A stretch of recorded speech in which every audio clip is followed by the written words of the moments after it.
welcome to the X22 Report. My name is Dave, and this is episode 126, and today's episode title is Warning, Possibility of a False Flag Event in the Next 30 Days. And we can see from all the headlines and everything and all the warnings that the State Department has been given, it looks like they're trying to tell everyone that something is on its way. And we'll discuss that later on in the report. But let's take a look. The stock market is hitting all-time new highs. Gold is staying around 1,300 because we can't have gold going up. That would make people think, that something's wrong. So if gold keeps, continually falls, and the stock market goes up, and the unemployment rate goes down, everything looks fantastic. But when you dig deeper into the numbers and you look at what's really going on, it's not as great as it seems. But let's get into the economic collapse news. Now, Spain came out and they said they were going to suffer at least a 25% unemployment until 2018. Now, it's 2013 right now. So for the next 5 years, they're going to stay around 25% or so, or maybe higher. And I'm going to say it's going to be much, much higher, because if they have this problem now, there are no solutions that they have except to give each country more and more debt. And with the amount of people unemployed or underemployed or on disability, jobs are not available. If there are no jobs, that means people do not have disposable income. If you do not have disposable income, people are not buying things at retail stores. If people are not buying things at retail stores, stores close down, houses aren't built, cars aren't sold, and the government loses revenue. As the government loses revenue, what do they have to do? They need to take out more debt. What does more debt give you? It gives you higher interest payments, but they don't have the revenue to cover that. So what do you have to do? You have to take out more debt to cover the old debt. And it's a continuous cycle. So when a government official comes out and says that unemployment for the next 5 years, just that alone should scare everyone in Spain. For the next 5 years, 25% or maybe a little bit higher. Again, government officials always tell you the opposite. The opposite is it's going to be 10 times worse of what this official is saying. Now, the unemployment numbers came out today, and we see unemployment rate drop to 7.4%. And, of course, all those people around the country going, oh, my God, the economy is getting so much better. Look at this. We're down to 7.4%.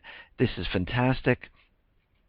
And but we just added 162,000 jobs. Now, out of the 162,000, they expected 185,000 new jobs in July, but it was only 162. Why?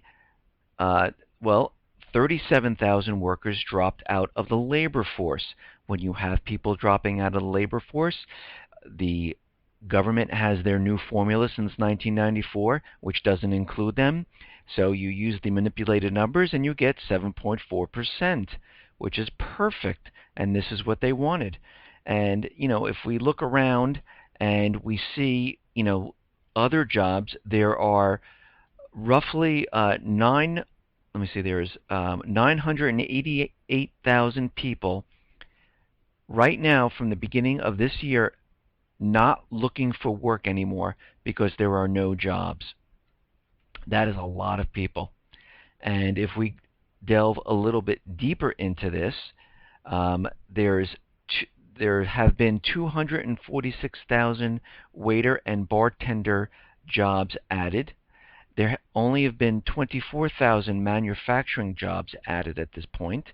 So if you take the ratio, there are the ratio of waiters and bartenders to manufacturing jobs, it's 10 to 1. Now, we have also seen that construction, of course, if you look at the real numbers, people having part-time work, or they're not even looking for work anymore because there are no jobs out there. Construction just out of the blue unexpectedly fell in June.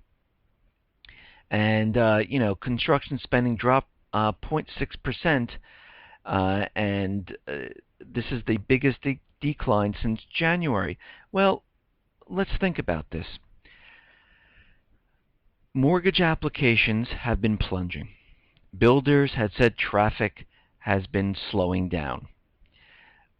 Even though the job numbers are telling you it's 7.4%, if we use the old calculation, we have just increased to almost 24%. So we have mortgage applications plunging. We have disposable income plunging. We have retail stores closing all over America back in January, February. USA Today reported that there were hundreds upon hundreds of stores closing, which what happens is those people who had those part-time jobs, and some were full, those jobs are no longer exist. Retail just came in that their sales are down, and people's credit, because of all the foreclosures and people who have part-time work and people who are not employed or people who are on disability have no credit at this point. So with no credit and all this other information, how are construction costs going to rise? They're falling because nobody can afford any of this anymore. That's why they're falling. The hedge funds that are investing in the homes to inflate the real estate bubble, they are selling those off because they realize that homes are not increasing in the amount that they want, and this renting gig that they signed up for is not working out. And here is the problem. There are no real people in the market. It is all fake. It is all made up. And this is the major problem. And it's funny how they say unexpectedly, like they don't know why. If you just put all the pieces together, you can see why things are happening. Okay, let's move on today here. Now, the government is out there, John Kerry's out there, and they are liking the new government in Egypt. They're saying that the army is doing a great job, that they're keeping everything in check, and they still have the same puppet government in Egypt. Doesn't matter if Morsi's out, it's the same government that's in charge, and the U.S. and the central bankers have control over them. And what we're seeing here, but there are a lot of riots happening in Egypt still. The pro-Morsi people are rioting and protesting, and they're not, giving up, even though they made certain laws and certain things illegal to do, like sit-ins. They are still pushing, but as of right now, the U.S. dollar as the reserve currency and the central bank are protected, so the government right now is okay with what is happening. Now, just like the Japanese, South Korea would like to have the wartime command transfer back to them. The Japanese have to vote on it in their constitution, and they would like to vote on it and give them the authority to engage if they have to, and South Korea also wants to do the same thing. They're not sure if they're ready to do it and take on this responsibility, but this is all in preparation for World War III that will be coming down the line to cover up this economic collapse. Now, China were in the disputed waters, and the Japanese Coast Guard gave them a warning, and that the Chinese ships have entered its territorial waters off the disputed islands in the East China Sea.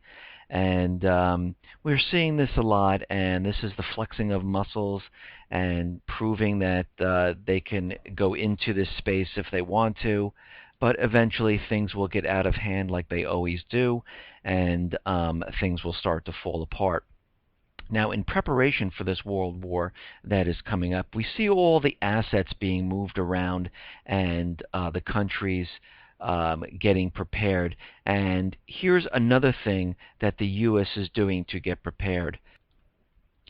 They are the U.S. is going to deploy a mobile radar in Kyoto to detect missile launches, which is in Japan. And it goes on to say here the Kyoto governor and mayor will allow the U.S. military to set up a facility on the Tango Peninsula facing the Sea of Japan to monitor North Korean missile launches.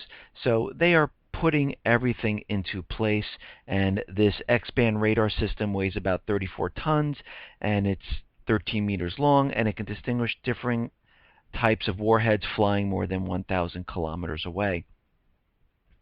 And the U.S. military is expected to assign about 160 service personnel and civilian employees to monitor the station there in Japan. So everything is being put in place, and everything is being set up for this world war that is coming. And we can see this all around the world. Every day I'm out here and I'm reporting on all these different things. And if you look at it from the beginning, there are so many things that have gone on in the last couple of months in regards of preparing for war.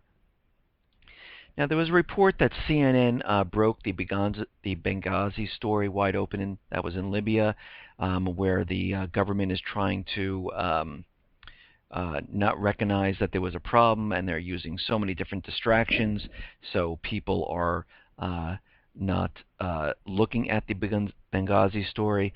And one of the parts of the report says that they documented that a bigger story behind the murder of Ambassador Chris Stevens at the Benghazi embassy in Libya is that the embassy was the center of U.S. efforts to arm the jihadists in Syria who are trying to topple the Syrian government. And there's a lot more to this story, and it's a huge, huge cover-up. And with all the different, I guess, different gates that were happening, the NSA gate, the Benghazi gate, and all these different things coming out that's been happening. They're just trying to cover up each one of these and not let anyone understand what has really happened. But eventually it will all come out, and we will know the truth of what has happened, and we're getting closer and closer to that truth. Okay, let's move on here. Now, Obamacare. Obamacare, I've said this in the past, is not for the people. If you do not take it, the government wants money from you, which is tax. And if you do take it, it's very expensive. And it's proof fact that it is very expensive because the people in Congress who voted for this ridiculous thing, who didn't read it and voted for it, realized that their staffers would have to pay $5,000 for an individual policy and $11,000 for a family. And the U.S. government wasn't going to pay for that. But President Obama said he was going to look into it, and he solved the problem by waving his magic wand where the staffers will not have to pay for these expensive premiums. Now, who is going to do this for the people? If it's too expensive for these people, what about the people of America?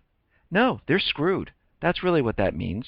It's amazing. If you work for the government, he can save you, and you don't have to pay for these ridiculous premiums. I thought it was going to be so cheap that it would be so affordable and great that you'd be able to get this insurance with no problem. But we're seeing the truth come out.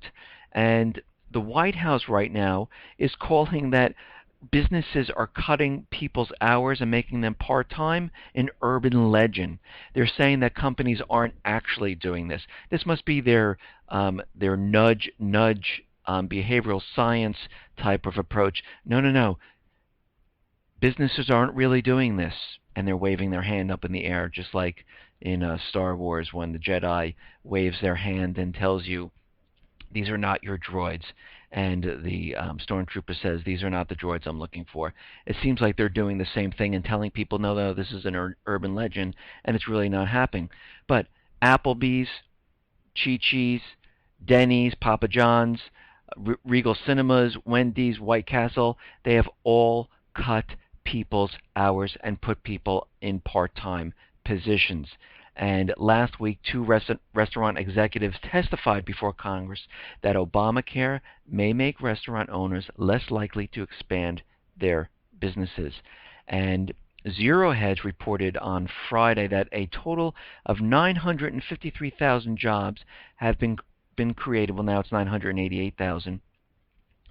988,000 created this year so far, and 731,000 of those are part-time, which is 77%. So you see how these job numbers make absolutely no sense whatsoever. Okay, moving on to Bloomberg, who is for getting the guns. You know, he has the laws in New York City. If you think somebody has an illegal gun, let us know. We'll investigate the person. If we find out they do have an illegal gun, we'll pay you $500.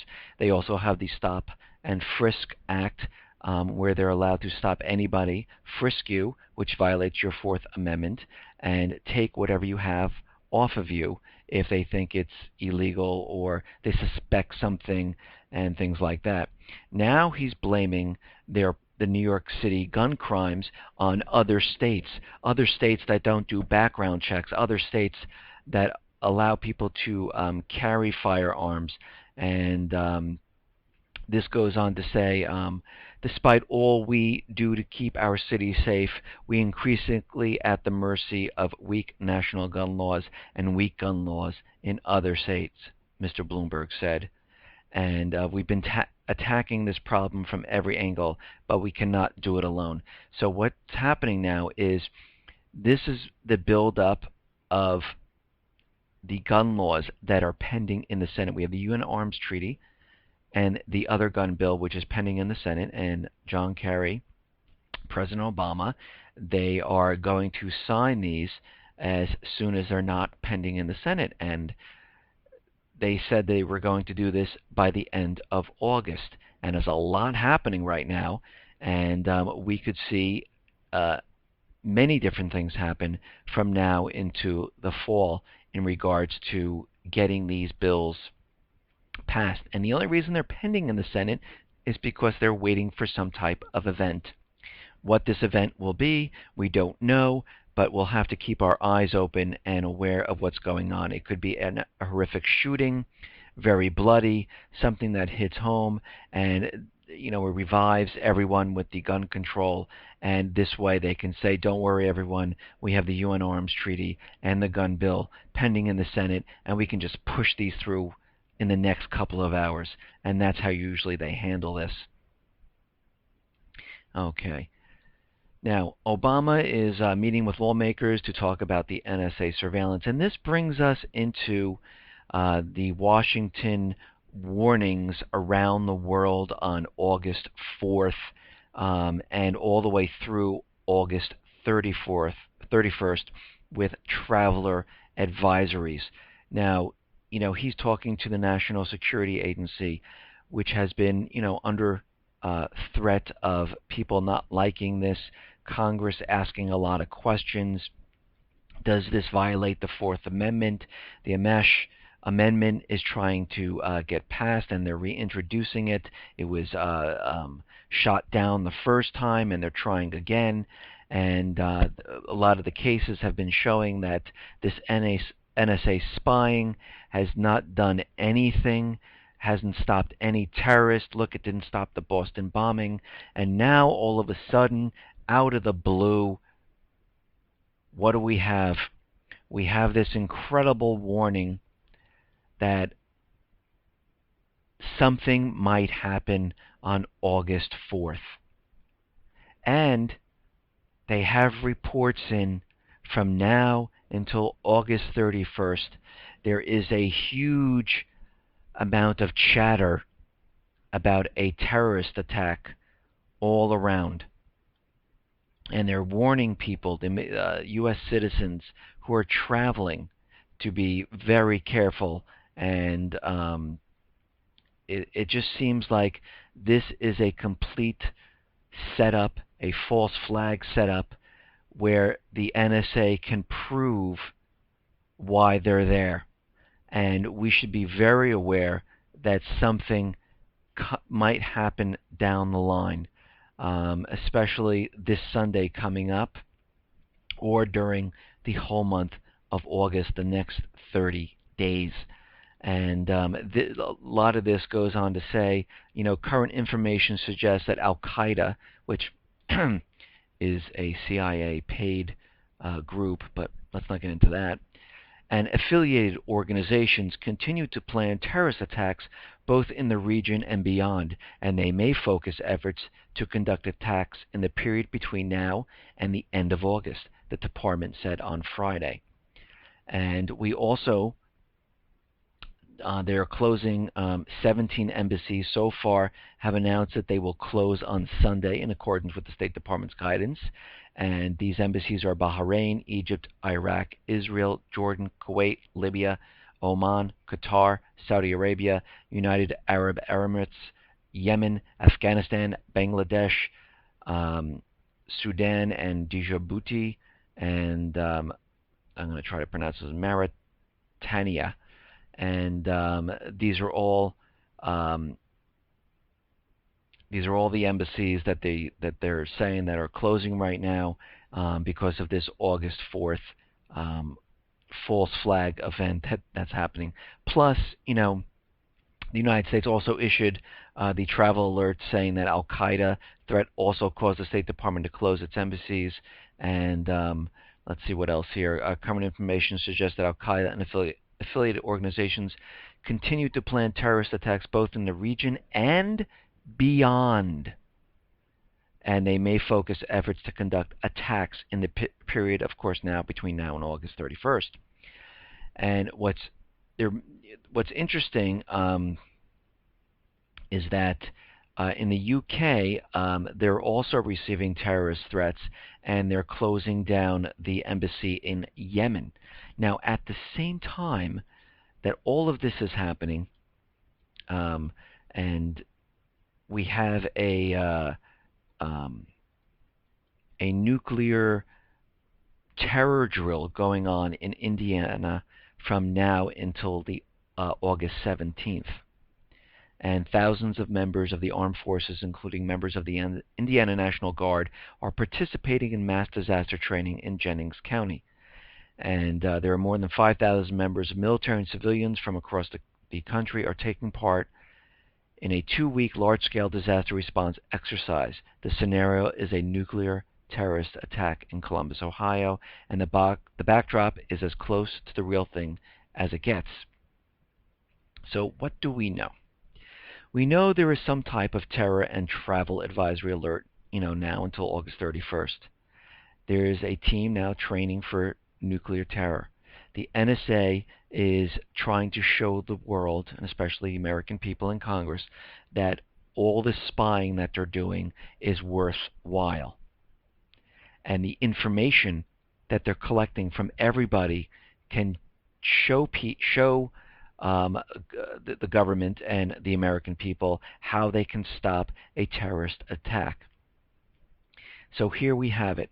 Plus, September 30th, the fiscal year is up, and the budget for supplying Syria with weapons and things has to be reintroduced to Congress. Also, the Fed is talking about tapering either the fall or beginning of the winter of this year. So there are a lot of things happening right now. Plus, the Syrian war is going nowhere. Assad is pushing back, and they are winning. And the rebels are losing ground. And there is the central bankers, the U.S. government has their backs against the wall, and they're stuck. So we have all of this combined and all set up for something to happen. Now, if they create a false flag event, what will this do? It will show that the NSA and everything that they're doing is worthwhile. If they do this false flag and it affects, someplace here in America to rattle the people in seeing that something horrific happens and it's bloody and people get hurt and people die, and they can blame this on Syria. This will show that NSA did their job. Syria is a huge, huge threat, and we need to go in and go to war and put troops on the ground, because they have already had the assessment by the general who said it's going to cost billions of dollars, and they showed different ways they can use this. There are troops now training in North Carolina to head into Syria, and now we have this huge warning from Washington, D.C. So if you put all the pieces together, what do you get? A huge false flag to pull all of this together, and to not even just that, but to distract all the other things. Benghazi, IRS, NSA, all that other stuff will also be a distraction with this false flag event. And we can see this happening, and we see that very realistic that something will and could happen during the next 30 days. Listen, everyone, this is the time we need to be prepared. We don't know what type of event might occur, but we always need to make sure that we have food, we have water, we have medical supplies, we have toiletry stuff. Just be prepared and ready, and make sure you have enough of this to get through anything that happens in the next 30 days and beyond, of course. Tomorrow, which is Saturday, I will be doing a news brief. I will be checking up on what's going on before Sunday. And on Sunday, I did an interview with Fabian Calvo. He's from Fabian for Liberty. And for some reason, I'm just going to put the disclaimer on here now, and I'll do it tomorrow also, and before we put the interview up. I've tried many times with him, and for some reason with Skype, we could never get connected. And when we did, it was very, very crackly and blocky. So then we did a phone interview, and for some reason it kept on cutting out, and I heard on my end very strange noises. But if you can sit through the interview, it is very interesting, and you will hear times where things do cut out, and I apologize for that. And we tried many different times, and we just could not get together to get this going. But on Sunday, I will be posting this. I'll remind everyone tomorrow about this, and I just wanted to put that disclaimer up there because I know a lot of people are going to go, oh my God, it's so, it cuts out, and I know it did, and I don't know why this has happened. I don't have this problem with anybody else that I talk to, and for some reason, this just happened. Listen, everyone, thank you very much. Be well, be safe, and especially be prepared. Thanks a lot.